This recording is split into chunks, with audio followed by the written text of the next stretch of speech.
All India institute of speech and hearing അഥവാ ഐഷ് മൈസൂരിലെ ഐഷിൻ്റെ 2024 registration start ചെയ്തിട്ടുണ്ട്. അപ്പോൾ അതിൻ്റെ ഡീറ്റെയിൽ ഞാൻ ഈ വീഡിയോയിൽ എക്സ്പ്ലെയിൻ ചെയ്യാം. All India institute of speech and hearing അഥവാ ഐഷ് മൈസൂർ 2024 രജിസ്ട്രേഷനാണ്. ഈ രജിസ്ട്രേഷൻ സ്റ്റാർട്ട് ചെയ്യുന്നത് മാർച്ച് 1 തുടങ്ങി മെയ് 19 വരെ നിങ്ങൾക്ക് രജിസ്റ്റർ ചെയ്യാം. മാർച്ച് 1 തുടങ്ങി മെയ് 19 വരെ നിങ്ങൾക്ക് രജിസ്റ്റർ ചെയ്യാം. ഏത് കോഴ്സാണ്? കുറേ കോഴ്സുകളുണ്ട്. കുറേ ഡിപ്ലോമ കോഴ്സുകളും PG കോഴ്സുകളും PhD കോഴ്സുകളും ഒക്കെ ഉണ്ട്. അതിൽ സാധാരണ ഹയർ സെക്കൻഡറി കുട്ടികൾ അപ്ലൈ ചെയ്യേണ്ട കോഴ്സ് ഇതാണ്. BSLP എന്ന് പറയുന്ന കോഴ്സാണ്. അതായത് bachelor of audiology and speech learning pathology എന്ന് പറയുന്ന BSLP കോഴ്സാണ്. എത്ര സീറ്റാണെന്ന് വെച്ചാൽ 80 സീറ്റാണ് ആ കോഴ്സിനുള്ളത്. ഡ്യൂറേഷൻ 4 വർഷമാണ്. കോഴ്സ് ഡ്യൂറേഷൻ 4 വർഷമാണ്. അതായത് 6 സെമസ്റ്റർ, 3 വർഷം പ്ലസ് 1 വർഷം ഇൻറ്റേൺഷിപ്പ്, അങ്ങനെ 4 വർഷത്തെ കോഴ്സാണ്. സീറ്റ് 80 സീറ്റാണ്. അതിൽ 50% സീറ്റ് മെറിറ്റ് സീറ്റാണ്, ഫീസ് കുറവാണ്. ബാക്കി 50% സീറ്റ് സെൽഫ് ഫിനാൻസിങ് ആണ്. ഇപ്പോൾ ഉദാഹരണത്തിന് ജനറൽ മെറിറ്റിന് ഈ മെറിറ്റ് സീറ്റിൽ 10 സീറ്റുണ്ട്, സെൽഫ് ഫിനാൻസിങ്ങിലും 10 സീറ്റുണ്ട്. EWSന് ഈ ജനറൽ മെറിറ്റിലും 4 സീറ്റുണ്ട്, സെൽഫ് ഫിനാൻസിങ്ങിലും 4 സീറ്റുണ്ട്. SCക്ക് അതുപോലെ 6 സീറ്റ് വീതം ആ രണ്ടിലും കിട്ടും. STക്ക് 3 സീറ്റ് വീതം കിട്ടും. OBCക്ക് 11 സീറ്റ് വീതം.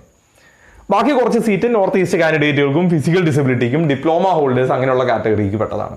അപ്പോൾ 50% സീറ്റ് മെറിറ്റിലും 50% സെൽഫ് ഫിനാൻസിങ്ങിലുമാണ്. അതിൽ ഫീസ് വ്യത്യാസം വരും. ഫീസ് ഞാൻ ലാസ്റ്റ് പറയാം. ഇനി ഇത് അപ്ലൈ ചെയ്യേണ്ട സൈറ്റ് ഏതാണെന്ന് വെച്ചാൽ www.aishmysore.in aishmysore.in എന്നുള്ള സൈറ്റിൽ നിങ്ങൾ ക്ലിക്ക് ചെയ്ത് അതിൽ രജിസ്ട്രേഷൻ ഫില്ല് ചെയ്യേണ്ടതാണ്.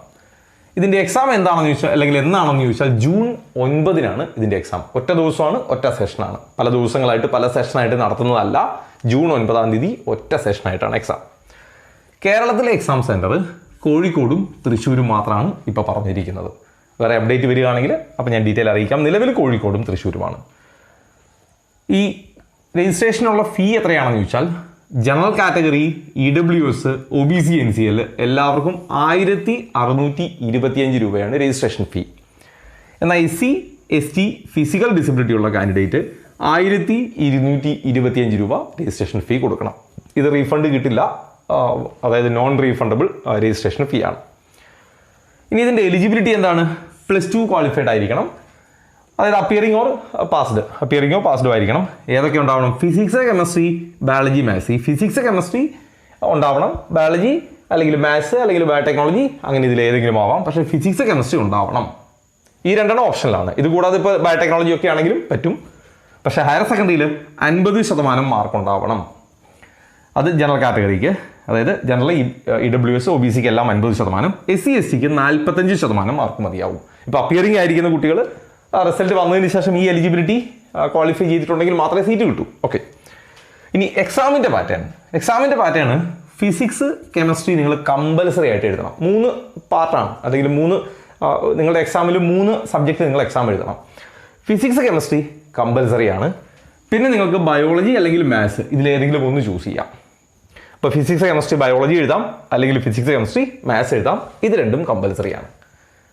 ഈ മാർക്ക് ടൈ വന്നാൽ ഇപ്പോൾ ഈ ഫിസിക്സ്, കെമിസ്ട്രി, മാത്സ് എഴുതി, അല്ലെങ്കിൽ ഫിസിക്സ്, കെമിസ്ട്രി, ബയോളജി ഇതിലേതെങ്കിലും ഒന്ന് നിങ്ങൾ ചൂസ് ചെയ്തു.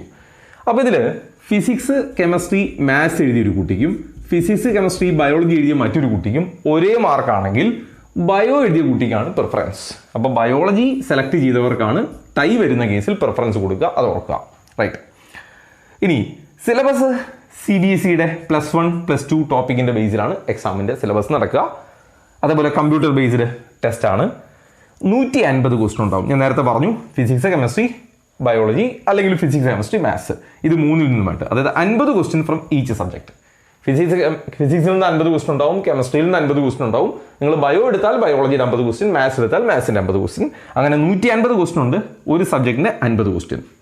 അപ്പോൾ 150 ക്വസ്റ്റ്യൻ, 150 മിനിറ്റ് ആണ് ഡ്യൂറേഷൻ. 150 മിനിറ്റ് ആണ് എക്സാമിനുണ്ടാവുക. ഒരു ക്വസ്റ്റ്യൻ 1 മിനിറ്റ്. ഇനി നിങ്ങളുടെ ഒരു കറക്റ്റ് ഉത്തരത്തിന് നിങ്ങൾക്ക് 1 മാർക്ക് കിട്ടും. നിങ്ങൾ തെറ്റിച്ചാലോ അല്ലെങ്കിൽ ലീവ് ചെയ്താലോ നിങ്ങൾക്ക് നെഗറ്റീവ് മാർക്കിംഗ് ഇല്ല. ലീവ് ചെയ്താൽ സാധാരണ ഒരിടത്തും നെഗറ്റീവ് മാർക്കിംഗ് ഇല്ല. പക്ഷെ നിങ്ങൾ തെറ്റിച്ചാൽ സാധാരണ എല്ലായിടത്തും നെഗറ്റീവ് മാർക്കിംഗ് ഉണ്ട്, ഇവിടെ നെഗറ്റീവ് മാർക്ക് ഇല്ല. അതുകൊണ്ട് നിങ്ങൾക്ക് അറ്റൻഡ് ചെയ്യുന്നതിൽ പ്രശ്നമില്ല. ഇനി കോഴ്സിൻ്റെ ഫീ നോക്കാം. ആ കോഴ്സിൻ്റെ ഫീ ഫസ്റ്റ് ഇയറിൽ എല്ലാത്തിനും കൂടുതലാണ്. സെക്കൻഡ് ഇയർ ആകുമ്പോൾ അല്ലെങ്കിൽ തേർഡ് ഇയർ ആകുമ്പോഴൊക്കെ കുറച്ച് കുറവാണ്. ഫസ്റ്റ് ഇയറിൽ ജനറൽ കാറ്റഗറിക്ക് 24,701 രൂപയാണ്. സെക്കൻഡ് ഇയറും തേർഡ് ഇയറും 18,951 രൂപയാണ്. ഇനി SC/ST അല്ലെങ്കിൽ ഫിസിക്കൽ ഡിസബിലിറ്റി ഉള്ള കുട്ടികളാണെങ്കിൽ ഫസ്റ്റ് ഇയറിൽ 21,891 ആണെങ്കിൽ സെക്കൻഡും തേർഡ് ഇയർ 16,141 ആണ്.